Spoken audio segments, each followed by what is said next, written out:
गंग सकल मुद मंगल मूला सब सुख करनी सब सूला सब सुख करनी सब सूला। वन प्रदेश की जो यात्रा है वास्तव में इतनी अद्भुत है, इतनी आनंद देने वाली है। ऐसा लगता है कि हमारे ऋषि मुनि इन्हीं वीरान वनों में, वीरान जंगलों में तब साधना करते थे। चिड़िया की छोटी छोटी आवाज़ें सुनाई देती हैं।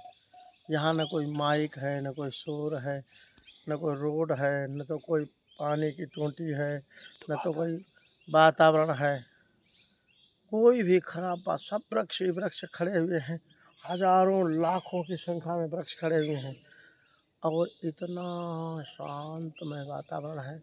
जंगल में आने के बाद में ऐसा मन होता है इसी जंगल में कुटिया बनाएं और इसी जंगल के बीच में रहें, पर यहाँ हम रह नहीं सकते क्योंकि इतनी लंबी पूँछ पहले से निकली हुई है।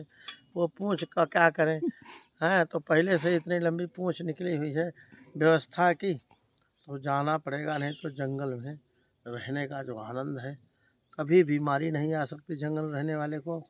और जंगल में रहने से आदमी की उम्र दूनी हो जाएगी, 200 साल तक मरेगा नहीं। इतना ऑक्सीजन, इतना ऑक्सीजन महाराज, कोई प्रकार की कोई गंध नहीं, कोई शीवर नहीं, कुछ नहीं, इतना बढ़िया वातावरण। वास्तव में वन बहुत प्यारे हैं। इसीलिए हमारे गुरुदेव भगवान कहते थे जो बन गए वो बन गए, जो नहीं बन गए वो बिगड़ गए। गुरु जी कहते थे जो नहीं बन गए वो बिगड़ गए, जो बन गए वो बन गए, जो नहीं बन गए वो बिगड़ गए। तो बन जाना, बन जाना, नहीं बन जाना, बिगड़ जाना। तो वन ऐसे मूक ऋषि मुनि हैं जो आपको स्वाभाविक रूप से अंदर से शांत करते हैं। कहते हैं मेरे जैसे रहो, देखो मेरे पत्ते आते हैं गिरते हैं, मुझे कोई शोक मोह नहीं है, फिर आ जाते हैं। ऐसे इन शरीरों से तुम ज़्यादा लगाव मत रखो। ये शरीर कितने बार आए हैं, कितने बार छूटे हैं। तुम हमेशा हो, हमेशा रहोगे। तुम आत्मा हो, तुम ये शरीर नहीं हो। ये पत्ते हमारे शरीर हैं। ये पत्ते आते हैं, नए आते हैं, फिर पुराने हो जाते हैं, गिर जाते हैं, फिर नए पत्ते आ जाते हैं, पर वृक्ष बना रहता है। ऐसे आत्मा रूपी वृक्ष है। शरीर रूपी पत्ते कितने आज तक आए, कितने तक गिरे। ये वृक्ष उपदेश देते हैं दूसरे। ये कहते हैं कि हम देखो सब कुछ बर्दाश्त करते हैं, सब कुछ सहन करते हैं, उसके बावजूद दूसरों के लिए उपयोग में आते हैं, छाया देते हैं। और वृक्ष जो प्रकृति है ये सब कुछ देने के लिए बनी है। ऐसे ही संत जो हैं वृक्ष हैं। गिरि पल्लव गोस्वामी जी ने कहा है गिरि पादप धर संत सकल गिरि पादप धरणी। संत हैं, धरती है, और पादप कहते हैं पेड़ों को। जो पादप माने पैर से पानी पीते हैं उनको बोलते हैं पादप। तो ये अपने जड़ों से पानी पीते हैं, इनको पादप कहते हैं। इनका नाश सहा जड़ करके। ये हैं तो जड़ दिखने में, पर सब दूसरों के लिए बड़े उपयोगी हैं। वृक्ष नहीं होते तो हम नहीं होते। वृक्ष हमारा जीवन है। कोरोना काल में हम लोगों को वृक्षों की कीमत मालूम पड़ी जब गैस के, ऑक्सीजन गैस के सिलेंडर बिक रहे थे चाइना में। ऑक्सीजन की इतनी कमी आ गई थी कि लोगों की सांस फूल फूल के मर रहे थे। वास्तव में वृक्ष हमारा जीवन है, वृक्ष हमारी आत्मा है, वृक्ष हमारे मित्र हैं।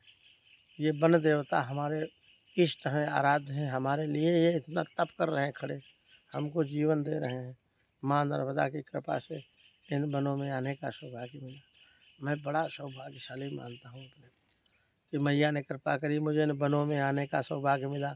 नहीं तो उसी एसी, कूलर, पंखा, टीवी, मोबाइल, रेडियो में ही मर जाते। दुनिया कहाँ देख पाते। इतना वनों का अनुभव जो महीनों से कर रहे हैं, वनों में रुक रहे हैं, छोटी छोटी कुटियाओं में रुक रहे हैं।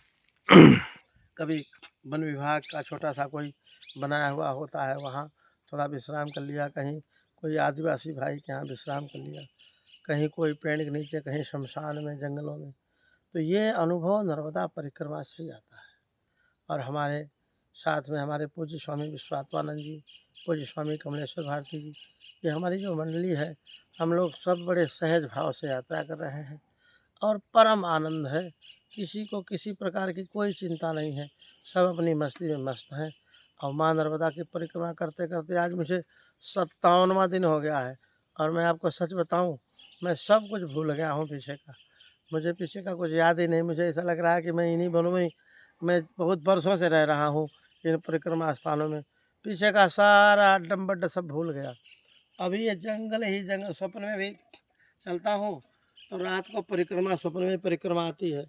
दिन में चलता हूँ वही रात में, स्वप्न में भी परिक्रमा को ही देखता रहता हूँ। ये परिक्रमा ही स्वप्न में आती रहती है। पेड़ दिखते रहते हैं, जंगल दिखते रहते हैं। तो कहते हैं जो व्यक्ति जैसा देखता है वैसा ही उसके जीवन में हो जाता है। ये जंगल जो हमारे बहुत ही सतोगुणी वृत्ति को प्रदान करने वाले हैं, जंगलों का आश्रय बहुत अच्छा भगवान का, परमात्मा का आश्रय। नर्मदे हर